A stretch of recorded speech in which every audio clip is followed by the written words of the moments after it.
After Acts, Paul's travels after his release from prison. Around AD 64, after Luke finished writing the book of Acts, Paul was released from prison in Rome. He is probably the author of Hebrews and wrote it at this time, since Hebrews 13:23 through 24 shows that the author is still in Rome, but is free to leave. Paul may have gone to Gaul, which is modern-day France, and Spain, since God answered all the other things Paul asked for in Romans 15:30 through 33. The books of Titus and 1 Timothy are written around AD 66. At this time, Paul takes some men with him and goes to Crete, where he leaves Titus behind, as mentioned in Titus 1:5.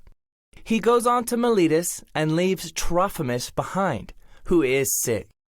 This is found in 2 Timothy 4:20. Next, he goes to Ephesus and leaves Timothy behind. You can find this information in 1 Timothy 1:3 and 2 Timothy 1:18.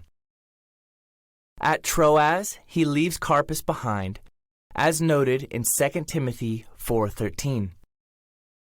Then Paul goes to Macedonia, as mentioned in 1 Timothy 1:3. Here he writes 1 Timothy and sends it to Timothy at Ephesus. From there, he goes to Corinth and leaves Erastus. We find this information in 2 Timothy 4:20. Here he writes the letter to Titus and sends it by Zenas and Apollos, mentioning them in Titus 3:13. In 67 or 68 AD, Paul is once again a prisoner in Rome. He writes 2 Timothy telling Timothy he's about to die. In 2 Timothy 4:6 through 8, he asks Timothy to pick up his cloak and books at Troas and to bring John Mark to him.